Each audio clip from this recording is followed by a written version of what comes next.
মেসিকে দেখতে না পেয়ে স্টেডিয়ামে তাণ্ডব, ভাঙচুর, কোটি কোটি টাকার সম্পত্তির ক্ষতি।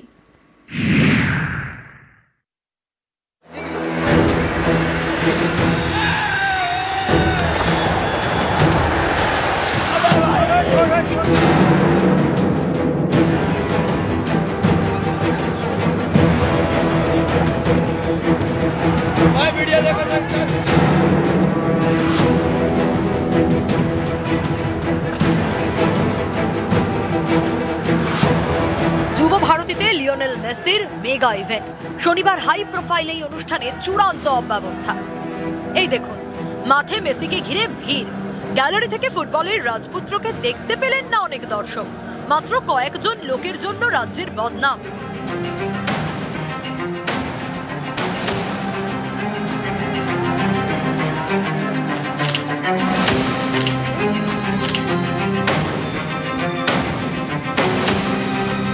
সাধারণ মানুষের টাকায় তৈরি স্টেডিয়াম। মেসিকে দেখতে না পেয়ে সেই স্টেডিয়ামে তাণ্ডব চালালো ক্ষুব্ধ জনতা।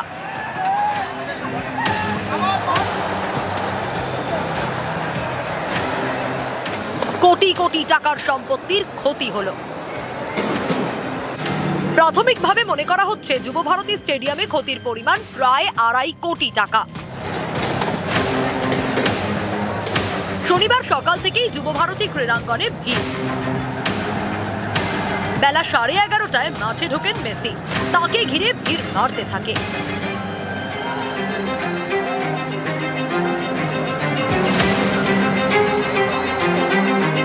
মিনিট 20-এর মধ্যে মাঠ থেকে বেরিয়ে যান ফুটবলের রাজপুত্র। তাকে দেখতে না পেয়ে ক্ষেপে ওঠে জনতা। মুড়ি মুরগির মতো মাঠে পড়তে থাকে জলের বোতল, ভাঙা চেয়ার।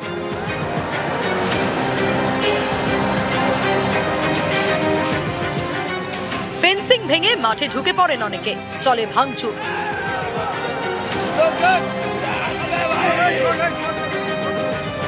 যার জন্য কয়েক কোটি টাকার সম্পত্তির ক্ষতি হলো।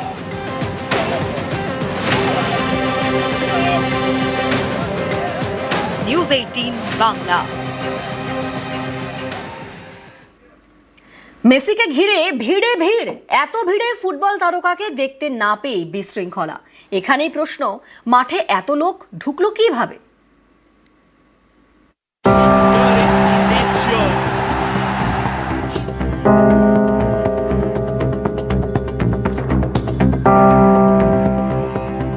শনিবার যুব ভারতীতে মেসিকে ঘিরে ছবি তোলার হেডিক।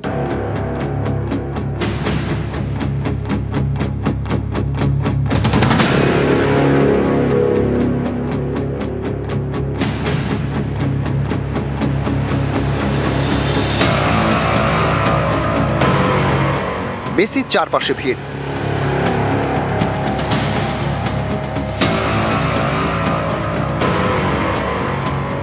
হাজার হাজার টাকা দিয়ে টিকিট কেটেও স্বপ্নভঙ্গ। গ্যালারি থেকে মেসিকে দেখাই যায়নি। এই থেকে বিশৃঙ্খলা শুরু।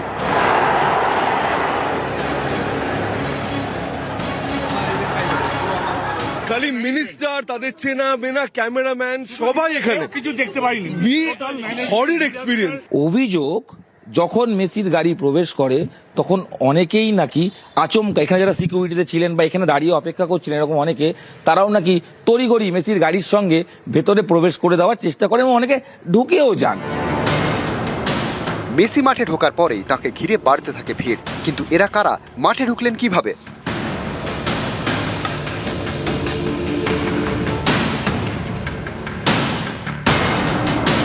সব ঠিক ছিল একদম, মানে মেসি আসার মধ্যে কোনো চেঞ্জ হয়নি। এই যে কাজগুলো আমরা করার জন্য বলেছিলাম ফ্লো চার্টে, সেগুলো আমরা একটাও করতে পারিনি।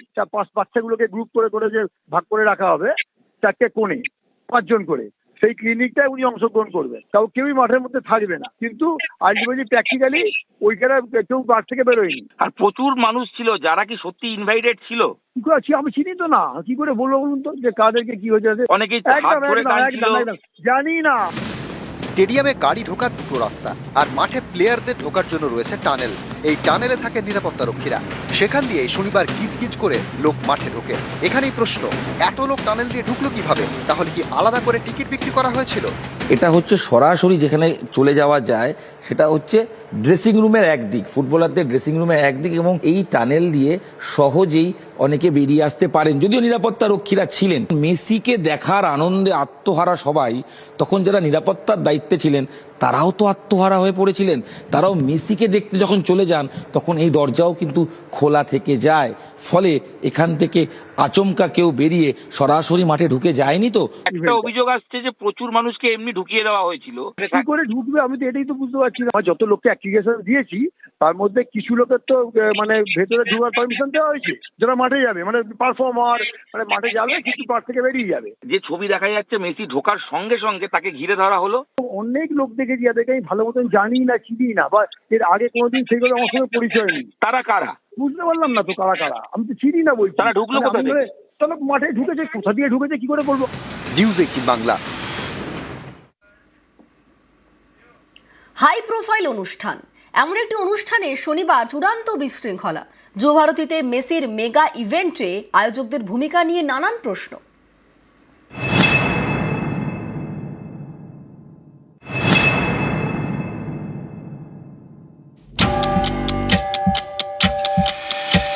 ফুটবল বিশ্বের মহাতারকা শনিবার যুবভারতীতে ছিল লিও মেসির ইভেন্ট। সেখানেই চূড়ান্ত বিশৃঙ্খলা, ভাঙচুর, আগুন, কিছুই বাদ যায়নি। হাই প্রোফাইল অনুষ্ঠানের এমন অব্যবস্থার কারণে গ্রেপ্তার মূল উদ্যোক্তা শতদ্রু। এই ঘটনার ছত্রে ছত্রে প্রশ্ন উঠেছে মেগা ইভেন্টের ব্যবস্থাপনা নিয়ে। Absolutely rubbish mismanagement. Rubbish. 32,000 দিয়ে পুরোটা দেখতেই পাইনি। This is a fraud. This is a miscam. Total mismanagement by the authority. 15,000 I paid for it. I came from Bengaluru. Such a shit management Calcutta has done it right now. Disgrace for Messi. Disgrace for Calcutta. Disgrace for India also. আন্তর্জাতিক স্তরের তারকাকে এনে শহরে অনুষ্ঠান, আমন্ত্রিত ভিভিআইপিরা। এই ধরনের অনুষ্ঠানে নিরাপত্তার ব্যবস্থা থাকে অন্য মাত্রায়। অনুষ্ঠানের আগে দফায় দফায় বৈঠক হয়, সেই বৈঠকে থাকেন ভিভিআইপির নিরাপত্তার দায়িত্বে থাকা প্রতিনিধিরা। পরিবহন দপ্তর, পূর্ত দপ্তর এবং ক্রীড়া দপ্তরের প্রতিনিধিরাও থাকেন। স্থানীয় পুলিশের তরফে প্রতিনিধি থাকেন বৈঠকে, ট্রাফিক পুলিশের প্রতিনিধিরা এবং অনুষ্ঠানের উদ্যোক্তাদের প্রতিনিধিও থাকেন। অর্থাৎ নিরাপত্তার দায়িত্বে কোথায় কে থাকবেন তা নিয়ে পরিকল্পনা করা হয় অনেক আগে থেকেই। প্ল্যানিং, প্রপার প্ল্যানিং ছিল, পুরোপুরি প্ল্যানিং ছিল। এত বড় প্রোগ্রাম তাহলে করতে না পারে কেন? যদি কারোর প্ল্যানিং এরকম গন্ডগোল হয়ে যায়, এত বড় প্রোগ্রাম কেউ নেয় কি? এই যে মেসির মতো সুপারস্টার আসবে তার নিরাপত্তা নিয়ে কোনো মহড়া হয়েছে মাঠে? মহড়া তো 2-3 দিন ধরে বিভিন্ন রকম হয়েছে, পুলিশ আধিকারিক করেছে, হিসেবে সব করেছেন, এগুলো শুনেছি আমি। উদ্যোক্তাদের দাবি মেগা ইভেন্টের জন্য পরিকল্পনা ছিল, কিন্তু ছবি তো অন্য কথা বলছে। মেসিকে ঘিরে ভিড়, এত লোক মাঠে ঢুকলো কিভাবে? স্টেডিয়ামে বোতল ছোড়া থেকে ভাঙচুর, আগুন, কিছুই বাদ যায়নি। তাহলে এই বিশৃঙ্খলার দায় কার? আমার মনে হয় অ্যাজ আ টিম আমরা, ধরো আমাদের পুলিশ বা ধরো আমাদের যারা মানে সিকিউরিটি কর্মীরা ছিল এবং মিডিয়ার ছেলেরা, we all work together to make it a very good product. এবং তার জন্যই সাফল্য হয়ে প্ল্যান করাটা তো সব নয়, প্ল্যানটাকে রিলিজিয়াসলি এক্সিকিউট করা, এটাই হচ্ছে আসল কাজ। আমার মতে হচ্ছে এই পুরোটা মিলিয়েই তো ইভেন্টটা, শুধু আমি কাউকে ফাইনাল করে ফেললাম সেটা তো ইভেন্ট নয়। আমি তাকে আমার পুরো যে প্ল্যান, সেই পুরো প্ল্যানটাকে এক্সিকিউট করলাম, সেটাই হচ্ছে ইভেন্ট না? একটা হলিস্টিক তোমার প্ল্যান থাকা উচিত, মানে টপ ভিউ থাকা উচিত, যে ওয়্যার সব থেকে প্রথম এটা ভাবা উচিত যে ওয়্যার থিংস ক্যান গো রং। ওই জায়গাগুলোকে যদি আমরা আগে অ্যান্টিসিপেট করতে পারি তাহলেই তোমার আর্থিকটা কাজ। আমার মতে খুব একটা দূরদর্শিতারও দরকার নেই, just little common sense will be enough. একটু এত বড় ইভেন্টের মধ্যে একটা ইন্ডিভিজুয়াল নিজে ইভেন্ট করার চেষ্টা করছে, এখানে অবশ্যই ওকে একটা প্রফেশনাল এজেন্সিকে হায়ার করা উচিত ছিল। বিকজ সল্টলেক স্টেডিয়াম একটা ছোট্ট জায়গা নয়, পৃথিবীর সব থেকে বড় তারকা আসছে, যার যে আমাদের বলিউড অথবা টলিউডের সেলিব্রিটিদের 5,000 গুণ বেশি পপুলার। ওরকম একটা ইভেন্টকে খুব সেন্সিটিভিটি, খুব ডিটেল প্ল্যানিং এ করা হয়েছিল। নিউজ 18 বাংলা। কলকাতায় মেসি ইভেন্টে চূড়ান্ত বিশৃঙ্খলা, মেসিকে দেখতে না পেয়ে যুবভারতীতে তাণ্ডব। এই কলকাতায় আগেও বড় বড় ইভেন্ট হয়েছে নির্বিঘ্নে, যেমন শনিবার নির্বিঘ্নে মেসির শো দেখল Hyderabad. Rodrigo de Paul and Leo Messi, so they will be feeling the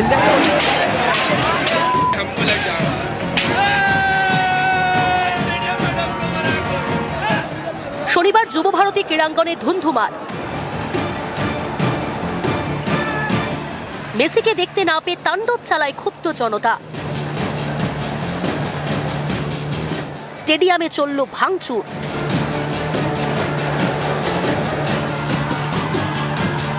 Everybody goes out there and any sport, fitness support, that is so real. That is the legend, the goat. শনিবারই Messi show ছিল হায়দ্রাবাদে। সেখানে football পায় magic. God is goal. Where is the left foot coming? The left foot. Once again, on behalf of all the football fans to bring, he's asking Leo to do so much love and get that inspiration.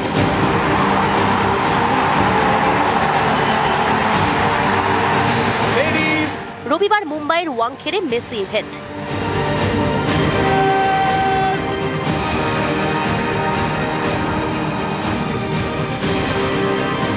Football পায় নানা মুডে Messi.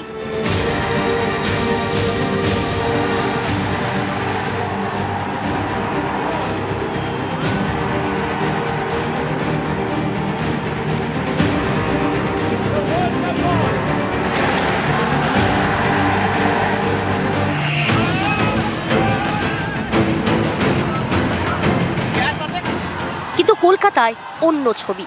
মেসিকে দেখতে না পেয়ে স্টেডিয়ামে ভাঙচুর। কার দোষ তার তদন্ত হচ্ছে, বিচারও হবে। এই কলকাতায় আগেও বড় বড় ইভেন্ট হয়েছে।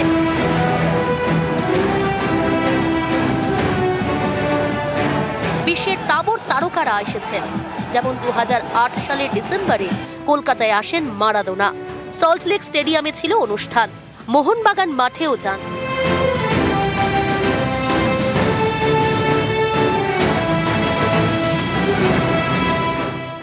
ওই বছর কলকাতায় আসেন অলিভার কান। যুব ভারতীতে 1,20,000 দর্শকের সামনে ফেয়ারওয়েল ম্যাচ খেলেন। বিভিন্ন অনুষ্ঠানেও যান।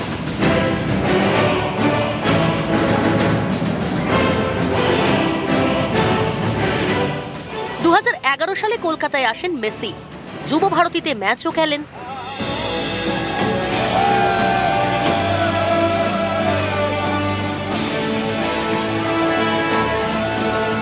এইসব ইভেন্ট মিটেছে নির্বিঘ্নে।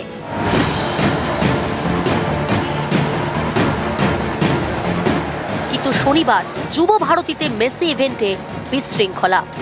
হায়দ্রাবাদের স্টেডিয়াম, মুম্বাইয়ের ওয়াংখেড়ে অবশ্য দেখল মেসি ম্যাজিক।